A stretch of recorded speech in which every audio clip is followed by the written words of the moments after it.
오늘 말씀은 시편 23편 1절부터 6절, 제목은 부족함이 없으리로다 입니다. 시편을 대표하는 시편 중의 시편은 단연 23편이지 않겠습니까? 당연히 이 시편의 저자는 다윗입니다. 다윗이 우리에게 남긴 믿음의 유산들이 많은데 이렇게 아름다운 시편까지 남겼으니 참으로 부럽다 하겠습니다. 그럼 다윗이 이 시편을 언제 남겼을까요? 이 질문엔 정확한 답을 하기가 어렵습니다. 왜 이런 질문이 생기느냐 하면 고백의 내용이 너무나도 아름답기 때문입니다. 그렇기 때문에 고난 중에 있던 자가 이런 고백을 남기는 것이 가능할까? 그런 의문이 드는 겁니다. 제 개인적인 생각 같아선 불가능해 보이기 때문입니다. 그러나 다윗이나 바울, 그리고 성경에 기록된 믿음의 선배들은 뭔가 달랐음이 분명합니다. 아직 문제가 해결되지 않았음에도 불구하고 이런 고백들을 남겼기 때문입니다. 앞서 말씀드렸던 시편 22편도 아얄렛 샤할에 맞춘 노래라고 했죠. 실제 상황은 극한 위기인데 분위기는 경쾌하게 만들려고 했기 때문입니다. 아무리 낙천적이고 긍정적인 사람이라 하더라도 진짜 믿음이 없다면 이런 상황에서 찬양하는 것은 불가능하리라 사료됩니다. 시편 23편에서도 1절이 가장 잘 알려져 있지 않을까 싶습니다. 여호와는 나의 목자시니 내게 부족함이 없으리로다. 너무나도 유명한 말씀이지만 이 말씀에 진정한 아멘이 가능할까? 이 말씀을 볼 때마다 생각하게 됩니다. 왜냐하면 우리는 어떤 경우라도 100% 만족할 수 없기 때문입니다. 그런데도 부족함이 없다. 그러면 100% 만족이 되어야 합니다.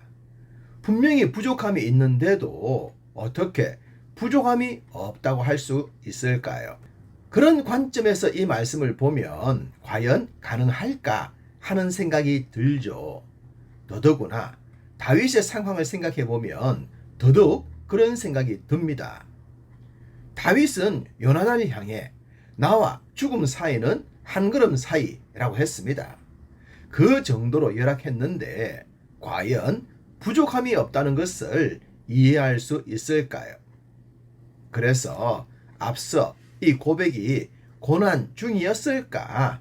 아니면 문제 해결 뒤였을까? 질문했던 겁니다. 분명 표면적으로 보면 우리에겐 언제나 문제가 있고 언제나 부족함이 있습니다. 그럼에도 불구하고 이 말씀 앞에 아멘 할 수 있는 것은 영적인 의미를 생각하기 때문이죠. 우리가 이 땅의 삶을 세상 사람들처럼 눈에 보이는 것에만 연연한다면 절대로 이 말씀에 아멘할 수 없을 겁니다.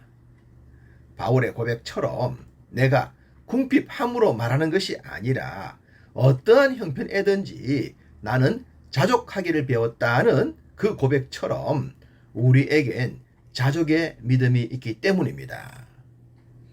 다윗도 그러했으리라 봅니다. 날마다 죽음의 골짜기를 걷더라도 그 순간순간이 주님과 함께 함이라면 부족함이 없다고 고백이 되었던 것이죠. 다윗이 통일 왕국을 이루고 더 이상 전쟁에 나가지 않아도 되고 모든 시설이 완벽한 궁궐에 거했을 때 그의 삶이 완전했을까요?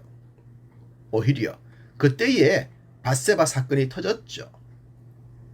그가 나를 푸른 풀밭에 누이시며 쉴만한 물가로 인도하시는도다. 그렇다면 이 말씀에서 푸른 풀밭과 쉴만한 물가가 구중 궁궐이었다고 할 수 있을까요? 오히려 죽음의 골짜기를 다닐 때가 더더욱 완벽한 삶이었다고 할 수 있겠습니다. 다윗은 사망의 음침한 골짜기를 다닐지라도 해를 두려워하지 않았다고 했습니다. 믿음의 삶이란 환경적인 것보다 훨씬 더 중요한 것이 하나님과의 동행인 줄 믿습니다. 영적인 컨디션인 줄 믿습니다.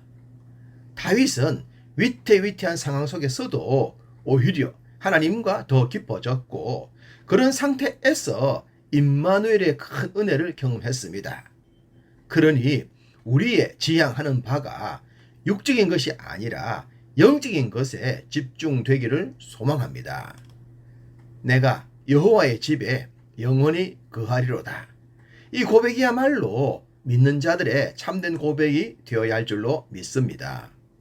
어떤 상황에서도 주님과 동행하는 삶, 그 삶을 통해 부족함이 없다는 고백과 감사와 찬양이 언제나 충만하시기를 간절히 소망합니다.